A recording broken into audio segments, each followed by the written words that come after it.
ഇന്നൊരു വെള്ളരിക്ക കിച്ചടിയുടെ റെസിപ്പി ആയിട്ടാണ് വന്നിരിക്കുന്നത്. അരിഞ്ഞു വെച്ചിരിക്കുന്ന വെള്ളരിക്ക കഷ്ണങ്ങൾ ഞാൻ ചട്ടിയിലോട്ട് ഇട്ട് കൊടുത്തിട്ടുണ്ട്. ഇതിലോട്ട് അല്പം ഉപ്പും വെള്ളവും ചേർത്തതിന് ശേഷം നമുക്കിതൊന്ന് വേവിച്ചെടുക്കാം. ഇനി തേങ്ങയുടെ അരപ്പൊന്ന് തയ്യാറാക്കിയെടുക്കാം. ഞാനിവിടെ കുറച്ച് തേങ്ങ എടുത്തിട്ടുണ്ട്. അതിലോട്ട് ഒരു പച്ചമുളക്, ആവശ്യത്തിന് തൈര് എന്നിവ ചേർത്ത് കൊടുത്തതിന് ശേഷം ഒന്ന് അരച്ചെടുക്കാം. വെള്ളരിക്ക കഷ്ണങ്ങൾ ഏകദേശം പാകമായി വെന്തിട്ടുണ്ട്. വെള്ളമൊക്കെ നന്നായിട്ടൊന്ന് വറ്റി വന്നിട്ടുണ്ട് കേട്ടോ. ഇനി നമ്മൾ അരച്ച് വെച്ചിരിക്കുന്ന അരപ്പ് ഇതിലോട്ട് ചേർത്ത് കൊടുക്കാം.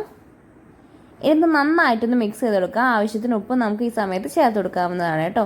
ഇതിലോട്ട് ഞാൻ കടുക് ചതച്ചത് കൂടെ മുകളിലായിട്ട് ചേർത്ത് കൊടുക്കുന്നുണ്ട്. ശേഷം നന്നായിട്ടൊന്ന് മിക്സ് ചെയ്തെടുക്കുന്നുണ്ട് കേട്ടോ. ഇനി ഒരു മീഡിയം ഫ്ലെയിമിലോട്ട് ഇട്ടിട്ട് നമുക്കൊന്ന് ആവി വരുന്നത് വരെ വേവിച്ചെടുക്കാം. ഇത് തിളപ്പിച്ചെടുക്കേണ്ട ആവശ്യമില്ല.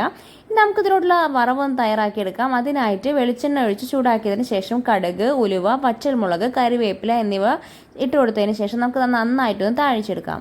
ഇനി ഇത് നമ്മൾ തയ്യാറാക്കി വെച്ചിരിക്കുന്ന കിച്ചടിയുടെ മുകളിലായിട്ട് ചേർത്ത് കൊടുക്കാം. അപ്പോൾ നമ്മുടെ വെള്ളരിക്ക കിച്ചടി ഇവിടെ തയ്യാറായിട്ടുണ്ട് കേട്ടോ. നമ്മുടെ ഇന്നത്തെ റെസിപ്പി എല്ലാവരും ഒന്ന് ട്രൈ ചെയ്ത് നോക്കണേ. അപ്പോൾ നമ്മുടെ വീഡിയോ ഇഷ്ടപ്പെട്ടിട്ടുണ്ടെങ്കിൽ ലൈക്ക് ചെയ്യുക. നമ്മുടെ ചാനൽ സബ്സ്ക്രൈബ് ചെയ്യാൻ വിട്ടുപോയിട്ടുണ്ടെങ്കിൽ സബ്സ്ക്രൈബ് ചെയ്യുക. ബൈ.